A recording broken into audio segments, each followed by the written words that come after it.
നാളെയാണ് ആ വിധി ഉണ്ടാവുക.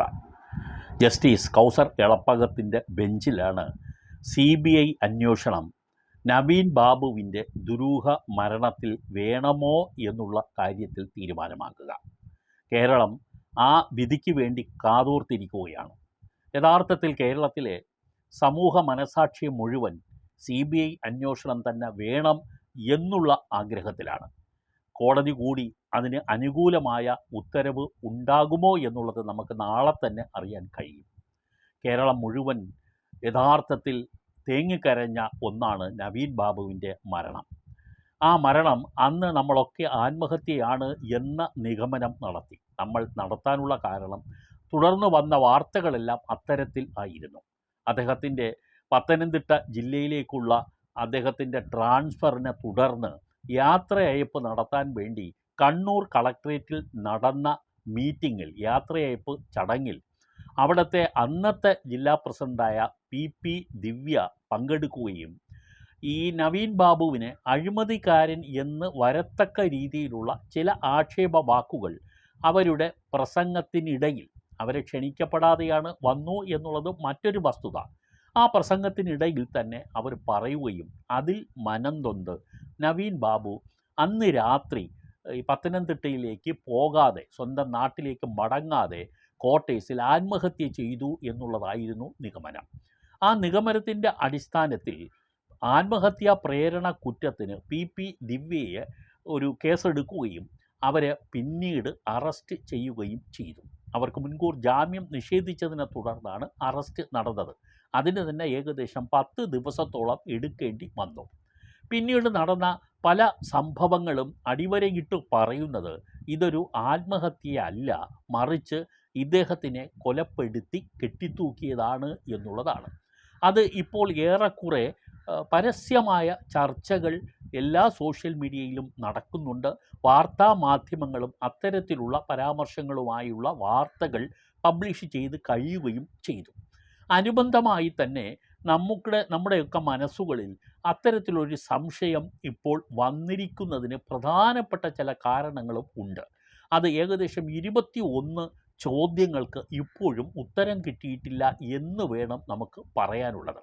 അതിൽ ഒന്നാമത്തേത്, ഈ ADM പോലുള്ള ഒരു ഉന്നത റാങ്കിൽ, അഡീഷണൽ ഡിസ്ട്രിക്ട് മജിസ്ട്രേറ്റ്, കളക്ടർ കഴിഞ്ഞാൽ അടുത്ത റാങ്കിലുള്ള റവന്യൂ ജില്ലാ ഉദ്യോഗസ്ഥനാണ് അദ്ദേഹം.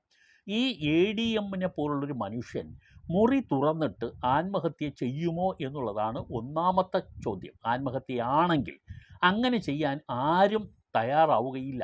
കാരണം ഇതുപോലുള്ള മരണങ്ങൾ പരസ്യമായി ചിലപ്പോൾ രാത്രികാലങ്ങളിൽ പൊതു സ്ഥലങ്ങളിലൊക്കെ പലരും തൂങ്ങി മരണപ്പെട്ടിട്ടുണ്ട്. പക്ഷെ വീടുകളിൽ മരിക്കുകയാണെങ്കിൽ മുറി അടച്ചിട്ട് ചെയ്യുകയാണ് സ്വാഭാവികമായും നടക്കുക. അദ്ദേഹം മുറി തുറന്നിട്ട് പോയി അങ്ങ് ആത്മഹത്യ ചെയ്തു എന്ന് പറഞ്ഞാൽ എങ്ങനെയാണ് നമുക്ക് വിശ്വസിക്കാൻ കഴിയുക? രണ്ടാമത്തെ ചോദ്യം, ഇതുപോലുള്ള ഒരു പരാമർശം ഉണ്ടായി കഴിഞ്ഞാൽ, അഴിമതിക്കാരനാണെന്ന ഒരു സ്ത്രീയുടെ പരാമർശം ഉണ്ടായാൽ അത് കേട്ടിട്ട് ഉടനെ പോയി ആത്മഹത്യ ചെയ്യാനുള്ള ഒരു വ്യക്തി അല്ല ADM.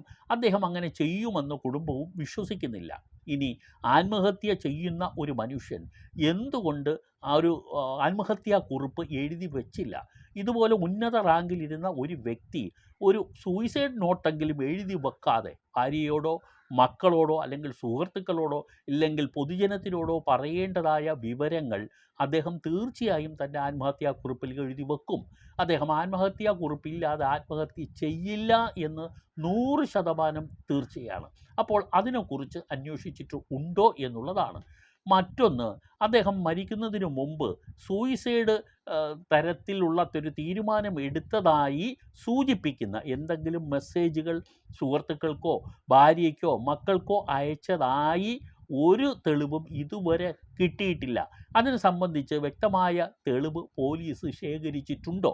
ഇതിനു മുമ്പ് ആത്മഹത്യ ചെയ്തതാണെങ്കിൽ അതിനു മുമ്പ് അദ്ദേഹം ആരെയൊക്കെ വിളിച്ചു, അദ്ദേഹത്തിന് ആരൊക്കെയാണ് ഫോൺ സന്ദേശം അയച്ചത് അല്ലെങ്കിൽ ഫോണിൽ വിളിച്ചത്, അന്വേഷണം വ്യക്തമായും നടന്നിട്ടുണ്ടോ? ഇനി മുനീശ്വരൻ കോവിലിൻ്റെ മുമ്പിലാണ് അദ്ദേഹം റെയിൽവേ സ്റ്റേഷനിലേക്ക് പോകുന്ന വഴിയിൽ ഇറങ്ങിയത് എന്ന് ഈ ഡ്രൈവർ മൊഴി കൊടുത്തിട്ടുണ്ട്. അങ്ങനെ ഇറങ്ങി എങ്കിൽ അദ്ദേഹം എങ്ങോട്ട് പോയി? ക്വാർട്ടേഴ്സിലാണോ പോയെങ്കിൽ എങ്ങനെ പോയി? ഓട്ടോറിക്ഷയിലാണോ പോയത്? 2 ബാഗ് അദ്ദേഹത്തിൻ്റെ കൈവശമുണ്ട്. അതും ആയി അദ്ദേഹം നടന്നു പോകാനുള്ള സാധ്യതയുണ്ടെങ്കിൽ CCTV ദൃശ്യങ്ങൾ പരിശോധിച്ചാൽ കാണാം. ഇല്ലെങ്കിൽ ഓട്ടോറിക്ഷയിലാണെങ്കിൽ ആ ഓട്ടോറിക്ഷ ഏതാണെന്ന് കണ്ടുപിടിച്ചിട്ടുണ്ടോ? അതിൻ്റെ വാസ്തവം പോലീസ് അന്വേഷിച്ചിട്ടുണ്ടോ? അന്ന് രാത്രി അദ്ദേഹം ഭക്ഷണം കഴിച്ചിട്ടുണ്ടോ? ഉണ്ടെങ്കിൽ ഏത് ഹോട്ടലിൽ നിന്നാണ് അദ്ദേഹം ഭക്ഷണം കഴിച്ചിട്ടുള്ളത് അന്വേഷിച്ചിട്ടുണ്ടോ? ഇനി 6ാമത്തെ ചോദ്യം, ഇദ്ദേഹത്തിൻ്റെ കയറ്, ആത്മഹത്യയ്ക്ക് ഉപയോഗിച്ചു എന്ന് പറയുന്ന കയറ് എവിടെ നിന്ന് അദ്ദേഹം വാങ്ങി? ഇല്ലെങ്കിൽ വീട്ടിലുള്ള കയറാണോ? പഴയ കയറാണോ? പുതിയതാണോ? ഒരു മൊബൈൽ ചാർജറിൽ ഉള്ള ഫയലിൻ്റെ വയറിൻ്റെ കനം മാത്രമേ ഉള്ളതാണെന്നാണ് പറയുന്നത്. അങ്ങനെയാണെങ്കിൽ 55 കിലോ ഉള്ള ഒരു മനുഷ്യനെ താങ്ങാനുള്ള ഒരു ശക്തിയുള്ള കയറ് തന്നെയാണോ അത്? അക്കാര്യത്തിൽ ഏതെങ്കിലും തരത്തിലുള്ള അന്വേഷണം നടത്തിയിട്ടുണ്ടോ? ഇനി അടുത്ത 7ാമത്തെ ചോദ്യം, കളക്ടറുടെ ചേംബറിൽ ഈ സെൻഡ് ഓഫിന് ശേഷം അദ്ദേഹം പോയി എന്നും അവിടെ വെച്ച് അദ്ദേഹം തനിക്ക് തെറ്റുപറ്റിയെന്ന് സമ്മതിച്ചെന്നും കളക്ടർ 4ാമത്തെ ദിവസം പറയുന്നു. അപ്പോൾ നേരത്തെ പറഞ്ഞതെല്ലാം മാറ്റിപ്പറഞ്ഞു എന്നുള്ളതാണ്. ഇദ്ദേഹം നല്ലവനാണെന്നൊക്കെ പറഞ്ഞ കളക്ടർ പിന്നീട് ഇദ്ദേഹം ഒരു അഴിമതിക്കാരനാണെന്ന് ഒരു സീലിംഗ് നടത്തുന്നതിന് വേണ്ടിയുള്ള തരത്തിൽ 4ാമത്തെ ദിവസം മാറ്റിപ്പറഞ്ഞത് ആരുടെ നിർദ്ദേശപ്രകാരമാണ്? അതിൻ്റെ ആ ഹാളിനകത്ത് ഈ നവീൻ ബാബു കയറിയിട്ടുണ്ടെങ്കിൽ, കളക്ടറുടെ ഹാളിനകത്ത് മുറിക്കുള്ളിൽ കയറിയിട്ടുണ്ടെങ്കിൽ, മുറിക്കുള്ളിൽ CCTV ക്യാമറയുണ്ട്, പുറത്തുണ്ട്. ആ ക്യാമറ പരിശോധിച്ചിട്ടുണ്ടോ? ഈ കളക്ടറുടെ ഇപ്പോൾ സംശയത്തിൻ്റെ നിഴലിൽ നിൽക്കുന്നതുകൊണ്ട് അദ്ദേഹത്തിൻ്റെ ഫോൺ കാളുകൾ പരിശോധിച്ചിട്ടുണ്ടോ? അദ്ദേഹം പറഞ്ഞിട്ട് തന്നെയാണോ ഈ PP ദിവ്യ എന്ന് പറയുന്ന മുൻ ജില്ലാ പഞ്ചായത്ത് പ്രസിഡൻറ്റ് ആ യോഗത്തിൽ വന്നതും ഇദ്ദേഹത്തിനെതിരായിട്ട്, നവീൻ ബാബുവിനെതിരായിട്ട് പ്രസംഗം നടത്തിയതും? അതിനെക്കുറിച്ചിട്ടുള്ള തെളിവുകൾ ശേഖരിച്ചിട്ടുണ്ടോ? ഇനി അന്ന് ആ വാർത്തയ്ക്ക് ശേഷം ഒരു പ്രധാനപ്പെട്ട ചാനലിൽ ഈ നവീൻ ബാബു ഈ കണ്ണൂർ റെയിൽവേ സ്റ്റേഷനിൽ അലഞ്ഞു തിരിയുന്നതായിട്ടും അസ്വസ്ഥനായി ഇരിക്കുന്നതായും നടക്കുന്നതായുമൊക്കെ ഒരു വാർത്ത വന്നിരുന്നു. പിന്നീട് ആ വാർത്ത തുടർച്ചയായി ആ ചാനലോ മറ്റ് ചാനലുകളോ ഏറ്റെടുത്തിട്ടില്ല. ഇത് ആരുടെ നിർദ്ദേശപ്രകാരം ആണ് ചെയ്തത്? അങ്ങനെയാണെങ്കിൽ നവീൻ ബാബു ആത്മഹത്യ ചെയ്യാൻ തന്നെ തീരുമാനിച്ചു. അത് ട്രെയിനിൻ്റെ മുമ്പിൽ തലവെച്ച് വേണോ എന്നുള്ളതൊക്കെ അദ്ദേഹം അസ്വസ്ഥതയോട് ചിന്തിച്ച് നടന്നു എന്ന് വരുത്തി തീർക്കാനുള്ള ഗൂഢാലോചന ആയിരുന്നോ? മറ്റൊന്ന്, ഈ നവീൻ ബാബു അഴിമതിക്കാരനാണെന്ന് പറഞ്ഞ് CMനൊരു പരാതി കിട്ടി എന്ന് പറയുന്നു. CMൻ്റെ ഓഫീസ് പിന്നെ വിശദീകരിച്ചത് അങ്ങനെ ഒരു പരാതി കിട്ടിയിട്ടില്ല എന്നാണ്. ആ പരാതിയിൽ വേജമായ ഒപ്പ് ഉണ്ട്, പ്രശാന്ത് എന്ന് പറയുന്ന വ്യക്തിയുടെ വേജ ഒപ്പിട്ടു എന്നും വാർത്തകൾ വന്നിരുന്നു. ഇത് ആര് തയ്യാറാക്കി? ഇത് തയ്യാറാക്കിയതിൻ്റെ ഉദ്ദേശം എന്താണ്? നവീൻ ബാബുവിൻ്റെ മരണം ഈ തരത്തിൽ അഴിമതിയെക്കുറിച്ചിട്ടുള്ള പരാമർശം വന്നതിനെ തുടർന്ന് ഒരു സൂയിസൈഡ് തന്നെയാണ് എന്ന് വരുത്തി തീർക്കാനുള്ള ശ്രമത്തിൻ്റെ ഭാഗമായിട്ടുള്ളതല്ലേ എന്ന് പരിശോധിച്ചിട്ടുണ്ടോ? ഇനി ഡ്രൈവർ എന്ന് പറയുന്ന വ്യക്തി, നവീൻ ബാബുവിനെ റെയിൽവേ സ്റ്റേഷനിലേക്ക് കൊണ്ടുവന്ന ഡ്രൈവർ, അദ്ദേഹത്തിൻ്റെ സന്തത സഹചാരി ആയിരുന്ന ഡ്രൈവർ, എത്രയോ കാലങ്ങളായി കണ്ണൂരിലെ കളക്ട്രേറ്റിൽ ഈ നവീൻ ബാബുവിൻ്റെ വാഹനം ഓടിച്ചു കൊണ്ടിരുന്ന അദ്ദേഹത്തിൻ്റെ ഡ്രൈവർ മറ്റ് ആളുകളെ കൂട്ടിക്കൊണ്ടാണ് ഈ മരണ വീട്ടിൽ, ഇല്ലെങ്കിൽ അദ്ദേഹത്തിൻ്റെ ക്വാർട്ടേഴ്സിലേക്ക് ആദ്യം കയറുന്നത്. നവീൻ ബാബു വീട്ടിലെത്തിയിട്ടില്ല എന്ന് ഭാര്യ വിളിച്ചറിയിച്ചതിനെ തുടർന്നാണ് ഈ ഡ്രൈവർ അവിടേക്ക് പോകുന്നത്. അങ്ങനെ പോകുമ്പോൾ അദ്ദേഹം എന്തിനാണ് മറ്റാളുകളെ വിളിച്ചു കൂട്ടേണ്ടിയിരുന്നത്? നവീൻ ബാബുവിന് എന്തെങ്കിലും അപകടം പറ്റി കിടക്കുകയാണെങ്കിൽ എത്രയും പെട്ടെന്ന് അദ്ദേഹത്തിന് ആശുപത്രിയിൽ എത്തിക്കണം എന്നുള്ള ബോധ്യത്തോടു കൂടി വേണ്ടേ അദ്ദേഹം ഉടനടി ആ മുറിക്കകത്ത് കയറേണ്ടിയിരുന്നത്? ഇത് അദ്ദേഹത്തിന് നവീൻ ബാബു മരിച്ചു കിടക്കുന്നു എന്ന് മുൻകൂട്ടി അറിയാമായിരുന്നോ? ഇത് ഏറ്റവും പ്രധാനപ്പെട്ട ചോദ്യങ്ങളിൽ ഒന്നാണ്. ഈ ഡ്രൈവറെ പിന്നീട് വിളിച്ച് മൊഴിയെടുക്കുകയോ അദ്ദേഹത്തിൻ്റെ മറ്റ് കാര്യങ്ങൾ വിശദമായി അന്വേഷിക്കുകയോ ചെയ്തിട്ടില്ല. ഈ നവീൻ ബാബു പോകുമ്പോൾ 2 ബാഗുണ്ടായിരുന്നു. ആ ബാഗിനുള്ളിൽ എന്തൊക്കെ ഉണ്ടായിരുന്നു? ഏതെങ്കിലും ഓഫീസ് ഫയലിൻ്റെ പകർപ്പും വല്ലതും അദ്ദേഹം എടുത്തു വച്ചിട്ടുണ്ടോ? അത് ഭയന്ന് ആണോ മറ്റുള്ളവർ അദ്ദേഹത്തിനെ കൊലപ്പെടുത്തിയിട്ടുണ്ടെങ്കിൽ അങ്ങനെ സംഭവിക്കാൻ അന്വേഷിച്ചിട്ടുണ്ടോ? ഇനി നവീൻ ബാബു കൈക്കൂലി വാങ്ങിയിട്ടുണ്ടെങ്കിൽ നവീൻ ബാബു കൈക്കൂലി വാങ്ങിയ തുക എങ്ങോട്ട് പോയി? അദ്ദേഹത്തിൻ്റെ ബാങ്ക് അക്കൗണ്ടിൽ വന്നിട്ടുണ്ടോ? അദ്ദേഹത്തിൻ്റെ വീട്ടിലെത്തിച്ചിട്ടുണ്ടോ? അത് ഒന്നും തന്നെ അന്വേഷിച്ചിട്ടില്ല. ഇനി ഈ ചോദ്യങ്ങളിൽ 14ാമത്തെ ചോദ്യം, പോസ്റ്റ്മോർട്ടം റിപ്പോർട്ട് കണ്ണൂർ മെഡിക്കൽ കോളേജിൽ നടത്തരുതെന്ന് കുടുംബം ആവശ്യപ്പെട്ടിട്ടും അവിടെ തന്നെ നടത്താൻ താല്പര്യമെടുത്തത് ആരുടെ നിർദ്ദേശപ്രകാരമാണ്? അടുത്ത് ഇൻക്വസ്റ്റ് റിപ്പോർട്ടിൽ പറഞ്ഞിരിക്കുന്ന ഈ നവീൻ ബാബുവിൻ്റെ അടിവസ്ത്രത്തിൽ രക്തക്കറയുണ്ടായിരുന്നു, ഉമനീരുണ്ടായിരുന്നു എന്ന് പറയുമ്പോൾ ഇൻക്വസ്റ്റ് റിപ്പോർട്ടിൽ പറഞ്ഞ കാര്യങ്ങൾ പോസ്റ്റ്മോർട്ടത്തിൽ പരിശോധിക്കാതെ പോയതിൻ്റെ കാരണം എന്താണ്? ഈ പോസ്റ്റ്മോർട്ടം നടത്തിയത് അധികം പരിചയമില്ലാത്ത വ്യക്തിയും CPM എന്ന് പറയുന്ന സംഘടനയിൽ മുൻപ് DOFI SFI റാങ്കുകളിലൊക്കെ തന്നെ പ്രവർത്തിച്ച വ്യക്തിയുമാണെന്ന് പറയുന്നു. അദ്ദേഹം തന്നെ ഈ പോസ്റ്റ്മോർട്ടം നടത്തിയപ്പോൾ ആ പോസ്റ്റ്മോർട്ടം റിപ്പോർട്ടിൽ ഇൻക്വസ്റ്റിൻ്റെ റിപ്പോർട്ട് അവഗണിച്ചതായില്ലേ? അതിനെക്കുറിച്ചുള്ള അന്വേഷണം വേണ്ടതല്ലേ? ഇനി മറ്റൊന്ന്, ഈ CBIയുടെ അന്വേഷണം വേണ്ട എന്ന് സർക്കാർ നിലപാടെടുത്തതിൻ്റെ കാരണം എന്താണ്?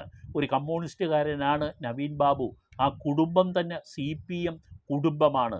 ആ കുടുംബത്തിലെ ഒരു അംഗത്തിന് ഇതേപോലൊരു ദുരൂഹ സാഹചര്യത്തിലുള്ള മരണം ഉണ്ടായപ്പോൾ CBI അന്വേഷണം വേണമെന്ന് കുടുംബം ആവശ്യപ്പെട്ടാൽ അതിനൊപ്പം നിൽക്കേണ്ടതല്ലേ സർക്കാർ? എന്നിട്ടും ഈ സർക്കാർ എന്തുകൊണ്ട് CBI അന്വേഷണം വേണ്ട എന്ന് പറയുന്നു? ആരെയെങ്കിലും CBI അന്വേഷണത്തിലൂടി പിടികൂടപ്പെടുമെന്ന് ഭയന്നിട്ടാണോ അങ്ങനെ ചെയ്യുന്നത്? അടുത്തുള്ള പ്രധാനപ്പെട്ട മറ്റൊരു ചോദ്യം എന്ന് പറഞ്ഞാൽ 19ാമത്തെ ചോദ്യം. ആ ചോദ്യം വിരൽ ചൂണ്ടുന്നത് ഈ പോസ്റ്റ്മോർട്ടവും ഇൻക്വസ്റ്റും ശവദാഹവും ധൃതി പിടിച്ച് നടത്തുന്നത് ആരുടെ നിർദ്ദേശപ്രകാരമാണ്? അത് കുറച്ചുകൂടി വൈകിപ്പിക്കുന്നതിൽ യാതൊരു അപാകതയും ഇല്ലെന്നിരിക്കെ വേഗം തന്നെ പോസ്റ്റ്മോർട്ടം, ഇൻക്വസ്റ്റ്, ശവദാഹം ഇതെല്ലാം വേഗം തന്നെ നടത്തി തീർത്തിരിക്കുന്നു എന്നുള്ളത് എന്തെങ്കിലും തെളിവുകൾ ഇല്ലാതാക്കാൻ വേണ്ടിയാണോ? സൂയിസൈഡ് എന്ന നിലയിൽ നിന്നും ഈ മരണം വേറൊരു തലത്തിലേക്ക് മാറും എന്ന് ഭയന്നിട്ടാണോ? ഇനി ഒടുവിലായി വന്നിരിക്കുന്ന ഒരു കാര്യം, കണ്ണൂരിൽ നിന്നുള്ള ഒരു അജ്ഞാത സ്ത്രീ അന്നത്തെ ദിവസം, ഈ മരണം നടന്ന ദിവസം തന്നെ നവീൻ ബാബുവിൻ്റെ ക്വാർട്ടേഴ്സിന് സമീപം എത്തിയതായും ഇതൊരു കൊലപാതകം തന്നെയാണെന്ന് അവർ വിളിച്ചു പറഞ്ഞതായും അവരെ അവിടെ നിന്നും ഓടിച്ചു വിട്ടതായും ഇപ്പോൾ വാർത്തകൾ പുറത്തു വരുന്നുണ്ട്. ഈ അജ്ഞാത സ്ത്രീ ആരാണ്? അവരെ സംബന്ധിച്ചിടത്തോളം പോലീസ് അവരിൽ നിന്ന് സ്റ്റേറ്റ്മെൻറ്റ് എടുത്തിട്ടുണ്ടോ? സ്റ്റേറ്റ്മെൻറ്റിൻ്റെ അടിസ്ഥാനത്തിൽ എന്തെങ്കിലും അന്വേഷണം നടത്തിയിട്ടുണ്ടോ? ഇനി മറ്റൊരു പ്രധാനപ്പെട്ട 21ാമത്തെ ചോദ്യം, ഈ നവീൻ ബാബുവിൻ്റെ ആന്തരിക അവയവങ്ങൾ കൂടുതൽ പരിശോധനയ്ക്ക് അയക്കേണ്ടതുള്ളതുകൊണ്ട് തന്നെ ഒരു ദുരൂഹ മരണത്തിൽ ആന്തരികാവയവങ്ങൾ ശേഖരിക്കുന്ന നടപടി ഉള്ളപ്പോൾ അത് ചെയ്യാതെ ആ ആന്തരികാവയവങ്ങൾ ഈ ചിതയോടൊപ്പം തന്നെ എരിഞ്ഞടങ്ങുന്നതിന് വേണ്ടി സംഭവിച്ചതിൻ്റെ പിന്നിൽ ആരാണ്? ഇത് ചെയ്യേണ്ട ഡോക്ടർ എന്തുകൊണ്ട് അക്കാര്യത്തിൽ അലംഭാവം വരുത്തി? ഇത് സൂയിസൈഡ് തന്നെ ആണ് എന്ന് മുൻകൂർ കിട്ടിയ ഒരു ധാരണയുടെ അടിസ്ഥാനത്തിൽ, നിർദ്ദേശത്തിൻ്റെ അടിസ്ഥാനത്തിൽ ആ തരത്തിലുള്ള പോസ്റ്റ്മോർട്ടം അല്ലേ നടത്തിയിട്ടുള്ളത് എന്ന് സംശയിക്കേണ്ടതല്ലേ എന്നുള്ളത് നമ്മൾ അടിവരയിട്ട് കാണേണ്ടതുണ്ട്. ഈ നവീൻ ബാബുവിൻ്റെ മരണത്തിൽ തുടർന്ന് ഇത് ദുരൂഹമായ ഒരുപാട് ചോദ്യങ്ങൾ, ഇപ്പോൾ 21 ചോദ്യങ്ങൾ ഞാനിപ്പോൾ നിങ്ങളുടെ മുമ്പിൽ പറഞ്ഞതുപോലെ ഇതിന് സമാനമായ ഇനിയുമുള്ള ചോദ്യങ്ങൾ പലരുടെയും മനസ്സിലുണ്ട്. ഈ ചോദ്യങ്ങൾക്ക് ഉത്തരം കിട്ടാൻ വേണ്ടിയാണ് CBIയുടെ അന്വേഷണം വേണം എന്ന് മഞ്ജുഷ, നവീൻ ബാബുവിൻ്റെ ഭാര്യ ആവശ്യപ്പെട്ടിരിക്കുന്നത്. ആ കുടുംബത്തിനാണ് നഷ്ടം. സ്വന്തം പാർട്ടിയെ സ്നേഹിച്ച ഒരു മനുഷ്യൻ, ആ പാർട്ടിക്ക് വേണ്ടി നിലകൊണ്ട മനുഷ്യൻ, അഴിമതിക്കാരൻ അല്ലാതിരുന്ന ഒരു മനുഷ്യൻ, അദ്ദേഹത്തിന് അഴിമതിക്കാരനെന്ന് ചാപ്പ കുത്തി അദ്ദേഹത്തിൻ്റെ മരണത്തിലേക്ക് തള്ളിവിട്ടതാരായാലും അവർ നിയമത്തിൻ്റെ മുമ്പിൽ വരേണ്ടതുണ്ട്. അത് ഇവിടെയുള്ള പോലീസ് അന്വേഷിച്ചാൽ തീർച്ചയായിട്ടും നമുക്കറിയാം, ഭരണത്തിൻ്റെ കീഴിലുള്ള ഒരു ഒഫീഷ്യൽ ഗ്രൂപ്പ് അന്വേഷിച്ചാൽ അത് പുറത്തു വരാൻ പോകുന്നില്ല എന്ന് ആർക്കാണ് അറിയാൻ വയ്യാത്തത്? അതുകൊണ്ട് തന്നെ ഇത് CBI പോലുള്ളൊരു ഏജൻസി തന്നെ ഇത് വെളിയിൽ കൊണ്ടുവരണം എന്നുള്ളതാണ് കേരള സമൂഹം ആഗ്രഹിക്കുന്നത്. ഇനി കോടതി വിധി അങ്ങനെ തന്നെ ആകണം എന്ന് ഈ നാട്ടിലെ നല്ലവരായ മനുഷ്യരെല്ലാം ആഗ്രഹിക്കുകയും ചെയ്യുന്നു, അതിനായി പ്രാർത്ഥിക്കുകയും ചെയ്യുന്നു.